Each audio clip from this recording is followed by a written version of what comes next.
Donald Trump का ये कल रात का बयान और मीडिया से जो इंटरेक्शन है उसने मार्केट्स को जो है वो एक बड़ा पॉजिटिव वाइब दी है। हमने आलमी मार्केट में देखा कि तेल की कीमतें कम हो गई। पाकिस्तान के अंदर एक्चुअली स्टॉक मार्केट ने जो है बड़ा पॉजिटिव परफॉर्म किया।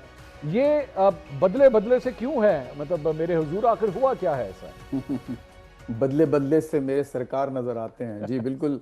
मंसूर साहब, आपने बिल्कुल जो आपने इंट्रो में जो बातें की हैं बेसिकली वो दुरुस्त हैं, लेकिन आपने चूंकि एक आलमी मईशत का जिक्र किया, लेकिन इसमें बहुत बड़ा एक अंसर यहाँ की जो डोमेस्टिक कंपल्जन्स हैं, यहाँ की जो दाखिली सियासत है, और ख़ुद उनकी अपनी पार्टी के अंदर जो आवाज़ें उठ रही हैं इस जंग के बारे में और उनकी पॉलिसी के बारे में, और इसके अलावा कि कोई वाज़े अहदाफ और जो डे आफ्टर का जो एक जो एक्सपेक्टेशन या जो तवक्को है वो कहीं लोगों को नज़र नहीं आ रही। और उस वजह से आपने ये देखा कि यहाँ पर ख़ुद उनके अपने लोगों ने, और जैसे कि आपने जिक्र किया है कि वो जल्द से जल्द शायद इसके विक्ट्री डिक्लेयर करके निकलना चाहें, तो ये बात तीसरे चौथे रोज़ यहाँ खुद शुरू हो चुकी थी। और मैंने गालिबन आप ही के एक लास्ट जो प्रोग्राम में किसी प्रोग्राम में ये कहा था कि एरिक प्रिंस, हम लोग अच्छी तरह जानते हैं पाकिस्तानी, उनको ब्लैक वाटर के फाउंडर हैं और बहुत ही बड़े रिपब्लिकन और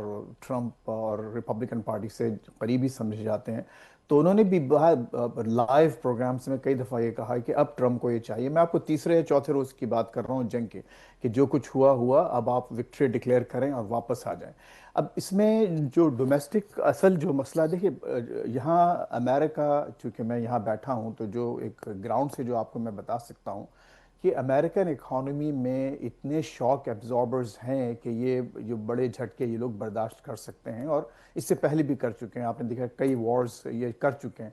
अब मसला सारा ये है कि क्या इसको जो है ये समझा जाएगा कि यहाँ की दाखिली सियासत, जिसे मैंने जिक्र किया कि जो नवंबर में जो इलेक्शंस होने वाले हैं, अब बहुत बड़ा जो यहाँ पर एक तूफान उठा हुआ है वो ये कि अगर यहाँ की पब्लिक खड़ी हो जाती है और हलाकतें और बढ़ जाती हैं तो फिर क्या होगा। ठीक। तो उसकी वजह से बहरहाल एक जो है आप ये देख रहे हैं रिएक्शन इनका, और एक जो अंग्रेजी का मुहावरा है, to blow hot and cold air at the same time. So that's exactly what he's trying to do. He's trying to calm down the economic pressures as well as political opposition within his own party. ठीक। John Hussain साहब, ये हालिया जो गुफ्तगू हुई है, आज जो उनके वजीर दिफा हैं उन्होंने भी आज गुफ्तगू की और उन्होंने भी ये बात कहा कि हमने काफ़ी हद तक अपने अहदाफ जो है हमने अचीव कर लिए हैं। डोनाल्ड ट्रंप ने भी ये गुफ्तगू की। उन्होंने कहा जनाब नेवी हमने पूरी ईरान की जो है उड़ा दी है, मिसाइल प्रोग्राम जो है उनका काफ़ी हद तक तकरीबन ख़त्म हो चुका है। इसके अलावा फ़िज़ाइया जो है वो भी उनकी तकरीबन ख़त्म हो चुकी है, और इनके पास जो आर्सनल है वो भी काफ़ी हद तक डिप्लीट हम कर चुके हैं। सो हमने अपने मेजॉरिटी अहदाफ जो है ऑलरेडी हासिल कर लिए हैं। Is that the situation on ground? Mansoor साहब, thank you so much for inviting me. देखिए, यहाँ पे जो सिचुएशन है वो बिल्कुल ही ऑपोजिट है। यहाँ पे तो आईआरजीसी का बयान आया है कि हम खत्म करेंगे जंग, अगर खत्म करनी होगी हम जो है वो डिसाइड करेंगे।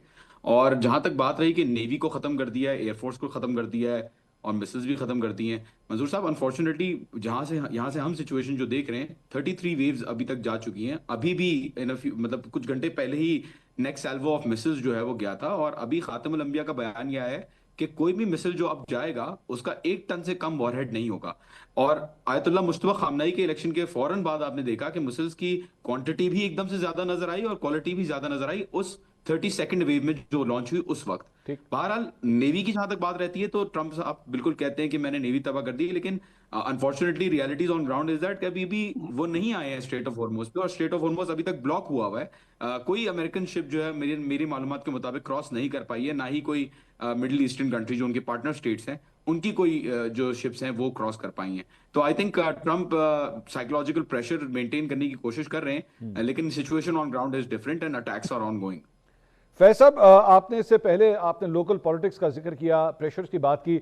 2 सवाल आपसे पूछना चाहूंगा। एक तो जी जी। जो लेटेस्ट सर्वेज आए हैं उसमें कम से कम रिपब्लिकन जो वोटर्स हैं वो तो फिर भी डोनाल्ड ट्रंप की इस जंग को सपोर्ट कर रहे हैं, तो उनकी जो अपनी एक वोट बैंक है वो तो उसके ज़्यादा अगेंस्ट नहीं है, वो उनको उसी तरह जो है वो प्रोटेक्ट कर रहा है। दूसरी बात ये कि हालिया जो ऑयल प्राइसेस का जो जंप है, क्या उसका भी उसकी हीट भी जो है वो डोनाल्ड ट्रंप महसूस कर रहे हैं या वहाँ की एडमिनिस्ट्रेशन महसूस कर रही है?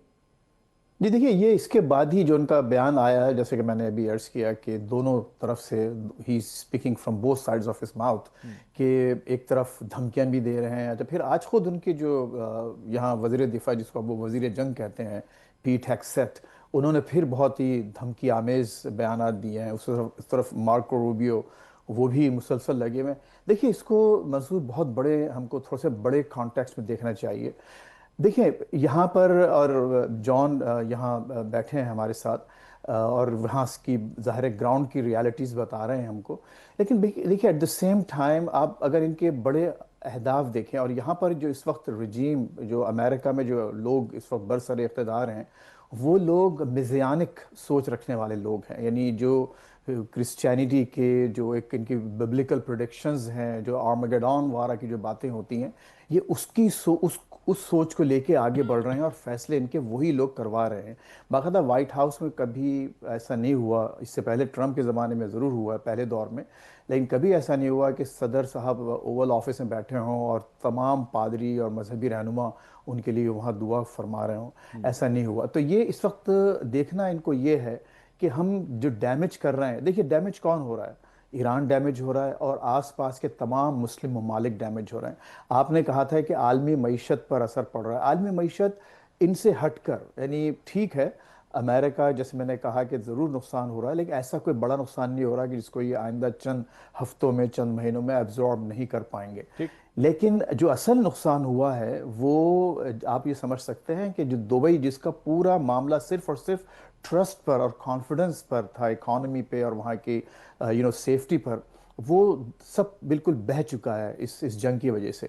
अब आइंदा वहाँ की जो गल्फ़ की इकॉनमीज़ को रिकवर करने में कितना अर्सा लगेगा हम नहीं जानते। ज़ाहिर है पाकिस्तान पे बहुत बड़ा असर हुआ। आप देखिए कि जो, आई होप कि जो ऑस्टेरिटी मेजर्स प्राइम मिनिस्टर ने अनाउंस किए हैं, उसको वो परमानेंट कर दें तो ज़्यादा बेहतर होगा। लेकिन बहरहाल एक बहुत बड़ा चेंज वहाँ पर भी आपको नज़र आ रहा है। तो इस वक्त इनकी थिंकिंग ये है। अच्छा, अब ये जो इन्होंने जो एक, जैसे अगेन बात हुई है कि किस तरह से ये बात कर रहे हैं कि हम जो है उसको यानी किस तरह से हम उसको लेके चले आगे। तो बात ये देखना है कि अगर इनको एक, ये अगर पॉलिटिकल प्रेशर्स ले लेते हैं, और इनकी आइंदा होने वाले इलेक्शंस में, यानी जो नवंबर के इलेक्शंस हो रहे हैं, इसमें अगर इनकी पार्टी अपनी अक्सरियत बरकरार रखती है, तो फिर इनके लिए तो विन विन सिचुएशन है। असल जो खौफ है इस वक्त ट्रम्प को, वो ये है सबसे बढ़कर, वो इकॉनमी पर भी उन्होंने कहा कि ये तो बहुत छोटी सी प्राइस है पे करने की, अगर कुछ कीमतें बढ़ जाती हैं। ठीक। लेकिन असल जो खौफ ये है कि अगर कांग्रेस में इनकी अक्सरियत ख़त्म हो जाती है, तो उसका नतीजा ये निकलेगा कि ये तीसरी दफ़ा इम्पीच होंगे।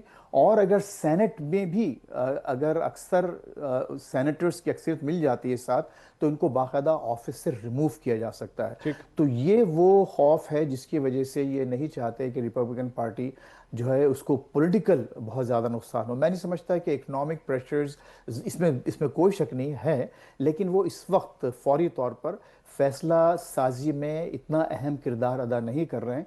और यही वजह आपने देखा है कि अभी भी वो दोनों साइड की बातें करते हैं। इनके साथ जो, जैसे मैंने अर्ज़ किया कि जो मिज़ियानिक सोच वाले लोग हैं, मिसाल के तौर पर लिंडसे ग्राहम, अब उन्होंने बाकायदा ये कहना शुरू कर दिया है कि सऊदी अरब को भी हमले करने चाहिए, यूएई को भी हमले करने चाहिए, सब मिल के हमले करें ताकि हम ईरान का जो है पूरी तरह से उसको डिसलॉज कर सकें। लेकिन आज का एक बयान बहुत अहम इसका नेतन्याहू का आया है इजरायली मीडिया में। अब उसने ये कहना शुरू कर दिया है कि ये it's up to the Iranian people कि वो इस रजीम को, जो मौजूदा निज़ाम हुकूमत है, वो उसको डिसलॉज करना चाहते हैं या नहीं करना चाहते हैं। लेकिन हम अपनी कार्रवाइयाँ कम से कम इस हद तक ज़रूर जारी रखेंगे कि उसको एक मफलूज मुल्क बना के रखें। जो तो इसको हमको, जो खुसूसन जो हम जज्बाती बातें करते हैं, उसको एक बड़े कॉन्टेक्स्ट में देखना चाहिए, बड़े कैनवस में, कि नुकसान बहरहाल अभी तमाम, एक देखिए मुस्लिम वर्ल्ड का बहुत ज़बरदस्त नुकसान हुआ मैं है।